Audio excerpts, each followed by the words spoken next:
Hola amigos y amigas de YouTube, sean bienvenidos a este vídeo. Recuerden dejar su like y suscribirse para más contenido. Bueno, comencemos. Algunos investigadores rusos mantuvieron a 5 personas despiertas por 15 días a finales de los 40 utilizando un gas estimulante. Los mantuvieron encerrados en un ambiente sellado para monitorear cuidadosamente el uso de oxígeno, de manera que el gas no los matase, debido a las altas concentraciones de gas. Esto fue antes de que existiera el circuito cerrado, por lo que tuvieron que usar micrófonos y ventanas con grosor de 5 pulgadas para observar a los sujetos. El cuarto estaba lleno de libros, cobijas para dormir, pero ninguna cama, agua, baño y la suficiente cantidad de comida para que los 5 sobrevivieran por un mes. Los sujetos de prueba eran prisioneros políticos y de guerra declarados enemigos del Estado durante la Segunda Guerra Mundial. Todo estuvo bien por los primeros 5 días. Los sujetos rara vez se quejaban después de que, falsamente, se les había prometido su libertad si aceptaban tomar parte de la prueba y no dormir durante 30 días. Sus conversaciones y actividades fueron monitoreadas y los científicos notaron que conforme pasaba el tiempo, ellos hablaban sobre incidentes traumáticos de su pasado. Una vez pasados los primeros 5 días, comenzaron a quejarse de los eventos que los habían llevado hasta donde estaban, y empezaron a demostrar una paranoia severa. Dejaron de hablar entre ellos, y comenzaron a murmurar de manera alterna en los micrófonos. De manera extraña, todos parecían creer que podían ganar la confianza de sus captores si traicionaban a sus camaradas. En un principio se creyó que esto era un efecto del gas. Después de 9 días, el primero de ellos comenzó a gritar. Corría por todo el cuarto gritando repetidamente por 3 horas seguidas. Después, trató de seguir gritando, pero solo podía dar un grito ocasional. Los científicos postularon que físicamente se había destrozado las cuerdas vocales. La parte más sorprendente de comportamiento fue cómo sus compañeros reaccionaron a esto. O mejor dicho, cómo no reaccionaron. Continuaban murmurando en los micrófonos hasta que el segundo de los prisioneros comenzó a gritar. 2 de los prisioneros que no gritaban, tomaron los libros, arrancaron cada página y llenaron hoja tras hoja de sus propias heces, y de manera calmada, los pusieron sobre las ventanas del cuarto. Los gritos cesaron de repente, al igual que los murmullos en el micrófono. Pasaron otros 3 días. Los investigadores revisaban los micrófonos constantemente para asegurarse de que funcionaban, porque creían que era imposible no escuchar sonidos con 5 personas dentro. El consumo de oxígeno indicaba que los 5 debían seguir vivos. De hecho, el consumo de oxígeno era el necesario para 5 personas que hacían ejercicio extenuante. En la mañana del 14º día, los investigadores hicieron algo que no debían hacer para llamar la atención de los prisioneros. Utilizaron el intercomunicador dentro del cuarto, esperando provocar respuestas de los prisioneros, pues temían que estuviesen muertos, o en estado vegetal. Anunciaba: abriremos el cuarto para probar los micrófonos. Aléjense de las puertas y acuéstense con las manos atrás en el piso o se les disparará. Se le otorgará la libertad a uno de ustedes si obedecen. Para su sorpresa, escucharon solo una frase, con voz calmada: no queremos ser liberados. Hubo un gran debate entre los investigadores y fuerzas militares que financiaban el proyecto. Sin poder provocar más respuestas utilizando el intercomunicador, finalmente se decidió abrir el cuarto a la medianoche del día número 15. Se limpió el gas del cuarto, y se llenó de aire fresco. Inmediatamente, voces de los micrófonos empezaron a objetar. 3 voces diferentes rogaban por la vida de sus seres queridos, que encendieran el gas nuevamente. Se abrió el cuarto para sacar a los prisioneros. Gritaron más fuerte que nunca, al igual que los soldados, cuando vieron lo que había dentro. 4 de los sujetos seguían vivos. Las raciones de los pasados 5 días no habían sido tocadas.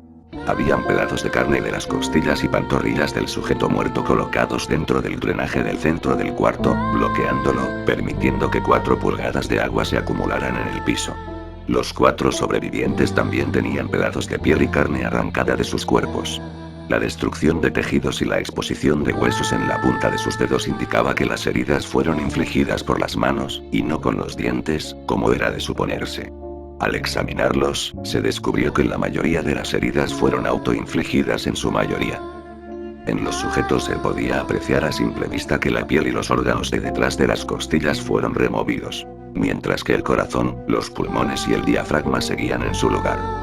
El tracto digestivo de los 4 sujetos podía verse trabajar, digiriendo comida. Rápidamente se hizo aparente estaban digiriendo su propia carne, y que ellos la arrancaron y se la comieron en el transcurso de los días.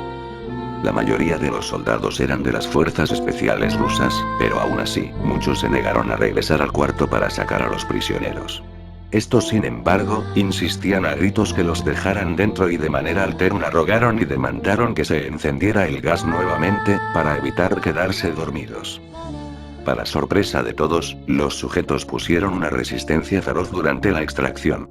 Un soldado ruso falleció cuando uno de los sujetos le mordió el cuello, otro fue gravemente herido cuando otro de los prisioneros le mordió la arteria femoral y los testículos. Otros 5 soldados perdieron la vida, contando a aquellos que se quitaron la vida en las semanas después del incidente. Durante la lucha, uno de los prisioneros dañó su bazo sanguíneo, sangrando de manera casi inmediata. Se intentó sedar al sujeto, pero fue imposible. Se le inyectó más de 10 veces una dosis humana de morfina, y aún así luchó como un animal rodeado, rompiendo las costillas y el brazo a un doctor. Se veía latir su corazón al máximo por 2 minutos, mientras se desangraba. Él comenzó a gritar por más de 3 minutos, atacando a quien se le acercara, repitiendo la palabra más una y otra vez, cada vez más débil, hasta que cayó en silencio. Los otros 3 sobrevivientes fueron inmovilizados fuertemente y llevados hacia instalaciones médicas. 2 de ellos, con cuerdas vocales intactas, demandaban continuamente más gas para permanecer despiertos. El más herido de los 3, fue llevado al único cuarto de cirugía que había en las instalaciones. En el proceso de su preparación para colocar nuevamente sus órganos en su lugar, se notó que el sujeto era totalmente inmune a los sedantes. Peleó furiosamente cuando el gas anestésico se le estaba colocando. Se necesitó un poco más de anestesia de la normal para sedarlo, pero al momento que sus ojos se cerraron, su corazón se detuvo. En la autopsia, se encontró que en su sangre había 3 veces la cantidad normal de oxígeno. También se rompió 9 huesos en la lucha para no ser controlado. El segundo sobreviviente, era el que primero gritó del grupo. Con sus cuerdas vocales destruidas, no pudo objetar la cirugía, y solo reaccionaba agitando violentamente la cabeza en desacuerdo cuando se le administraba el gas anestésico. Afirmó violentamente con la cabeza cuando alguien sugirió hacer la cirugía sin anestesia, y no reaccionó durante la misma, que duró 6 horas en la cual se intentó reemplazar sus órganos abdominales y cubrirlo con lo que quedaba de su piel. El cirujano afirmó que era médicamente imposible que el sujeto siguiera con vida. Una enfermera aterrada que ayudó en la cirugía, comentó que la boca del paciente formaba una sonrisa cada vez que sus ojos se encontraban. Cuando la cirugía terminó, el sujeto miró al cirujano y empezó a hacer sonidos fuertemente, como tratando de hablar. Asumiendo que esto era de gran importancia, el cirujano le entregó un papel y una pluma, para que el paciente pudiera comunicarse. Sigue cortando, escribió. Se le hizo la misma cirugía sin anestesia a los otros 2 sujetos. Se les tuvo que inyectar un paralítico, pues ellos reían constantemente, y le era imposible realizar la operación al cirujano. Una vez paralizados, solo podían interactuar con sus ojos. En el momento en que pudieron hablar nuevamente, exigieron una vez más el gas estimulante. Los investigadores trataron de averiguar por qué se lastimaron de esa forma a sí mismos, y por qué querían el gas nuevamente. La única respuesta fue: debo permanecer despierto. Se reforzó a los 3 sujetos restantes y los devolvieron al cuarto, a la espera de su destino. Los investigadores, enfrentando la furia de sus patrocinadores militares por haber fallado las metas del proyecto, consideraron dar eutanasia a los prisioneros.